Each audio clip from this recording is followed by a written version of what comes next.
Imagine a young boy wandering through the Japanese countryside. In his small hands, a paper lantern. In his eyes, the curiosity of someone about to discover a secret the world has never seen. The boy's name was Shigeru Miyamoto. That night, as he stepped into a dark cave near his home, he didn't know it, but he was walking toward an idea that would one day shape millions of childhoods. The same wonder that led him deeper into that cave would later inspire him to create Super Mario, The Legend of Zelda, and some of the most beloved worlds in gaming history. This is not just the story of a game designer. This is the story of a man who turned childlike curiosity into one of the most powerful creative forces the world has ever known. Shigeru Miyamoto was born on November 16, 1952, in the quiet town of Sonobe, just outside Kyoto. Japan was still recovering from the ashes of World War II. His family didn't have much. No television, no car, no toys. But young Shigeru didn't need any of those things. His playground was the world itself. The forests behind his house became mysterious kingdoms.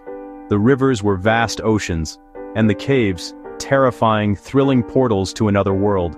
He would later say, "When I was a child, I discovered a hidden cave near my home. I brought a lantern and went inside. The feeling of discovery, that's what I wanted people to experience in my games." That single childhood memory would become the heart of his life's work. As he grew older, Miyamoto became fascinated by manga and storytelling. He spent hours sketching characters, imagining adventures that only existed in his mind. He dreamed of becoming a manga artist, but life didn't make that easy. He went to college for industrial design, not because he wanted to, but because it was practical. He struggled. He wasn't a top student. He failed to find a job after graduation. By his early 20s, Miyamoto was back at his parents' house, unemployed, unsure of what came next. But destiny had other plans. In 1977, his father, a local teacher, introduced him to an old family friend, Hiroshi Yamauchi, the president of a small company called Nintendo. At the time, Nintendo didn't make video games. They made playing cards and toys. Miyamoto didn't have a resume that screamed game designer, but he did bring something no one else had: imagination. He showed Yamauchi a few toys he'd built himself, small, clever mechanisms made of wood and wire. They weren't electronic, they weren't flashy, but they were fun. And that was all Yamauchi needed to see. He hired the young dreamer as a staff artist. No one, not even Miyamoto, could have imagined that this shy kid from the countryside was about to save Nintendo from bankruptcy and reinvent gaming itself. The year was 1981. Nintendo was in trouble. Their new arcade game, Radar Scope, had completely failed in the United States. Hundreds of arcade cabinets sat unsold in a New Jersey warehouse. Yamauchi needed a miracle, and he turned to Miyamoto. Miyamoto had never designed a video game before. But that didn't matter. He didn't think like an engineer. He thought like an artist. He wanted players to feel something, a story, a goal, a reason to keep playing. He drew inspiration from Popeye, a love triangle between a hero, his girlfriend, and a jealous rival. When Nintendo couldn't get the rights, Miyamoto created his own characters instead. A mustached carpenter named Jumpman, a damsel in distress named Pauline, and a giant ape named Donkey Kong. The idea sounded ridiculous, but when Donkey Kong hit arcades, it changed everything. Crowds gathered around machines, people lined up to play, Nintendo made millions.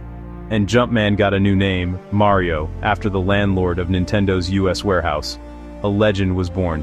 Just a few years later, the gaming industry crashed. In 1983, the market collapsed under piles of bad games and broken promises.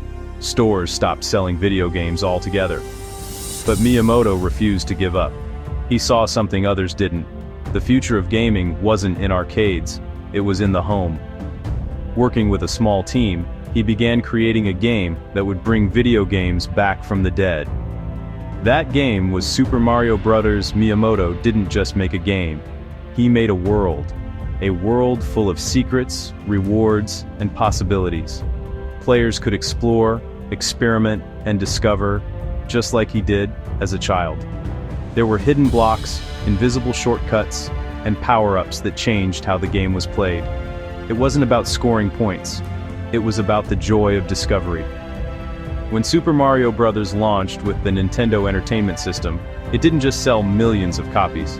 It revived the video game industry, and it introduced a new idea, that games could make people feel alive. While the world was jumping through Mario's Mushroom Kingdom, Miyamoto was already dreaming of something deeper. A game not about speed, but about exploration. He remembered the days when he wandered through the forests near his home, never knowing what he'd find next. He wanted players to feel that same sense of wonder and freedom. The result was The Legend of Zelda. Unlike Mario's linear world, Zelda was open. Players could go anywhere, make choices, and discover secrets hidden in every corner. It was revolutionary, a world that lived and breathed on its own. Miyamoto once said, "I wanted players to feel like they were exploring a miniature garden they could keep inside a drawer."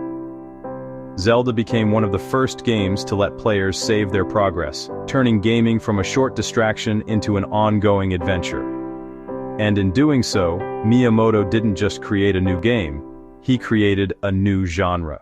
From the 1980s to the 2000s, Miyamoto never stopped reinventing what games could be.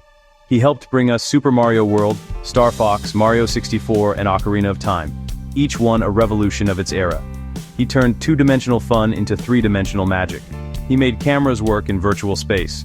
He shaped how games were controlled, designed, and even felt. But through it all, his goal stayed the same. Not to impress players, but to delight them. When Nintendo launched the Wii, critics laughed. Too weak, they said. Too casual. But Miyamoto knew better. He believed games should be for everyone. Grandparents, children, families. And when Wii Sports launched, the world listened. Suddenly, people who had never played a video game in their life were bowling in their living rooms. It became one of the best-selling games in history. Even as technology advanced, Miyamoto stayed grounded in one timeless truth. Fun doesn't come from graphics. It comes from emotion, from curiosity, from the feeling of discovering something new. A delayed game is eventually good, he once said, but a rushed game is forever bad. He believed that creativity should serve joy, not deadlines. That play is a universal language connecting all people. And today, more than 40 years later, his creations are still part of our lives, on consoles, in movies, even in theme parks. Super Mario is more than a character. He's a symbol of happiness, imagination, and possibility. So who is Shigeru Miyamoto really? A designer? An artist? A dreamer? He's all of those, and more. He's the embodiment of what happens when curiosity meets persistence. That little boy exploring the cave never stopped exploring. He just took the rest of the world with him. Every time someone finds a hidden pipe in Mario, or uncovers a secret cave in Zelda, or simply smiles while holding a controller, that's Miyamoto's spirit. Still guiding us, still playing with us. He didn't just create games, he created joy. He gave us worlds to explore. And most of all, he reminded us that play is the most human thing we can do. So the next time you pick up a controller, remember the boy with the lantern, stepping into the darkness, not knowing what he would find, but daring to explore anyway. Because that's how legends are born. If you enjoyed this journey, drop a like, it really helps the channel grow. And don't forget to subscribe for more stories behind the legends who shaped our world. Until next time, keep exploring.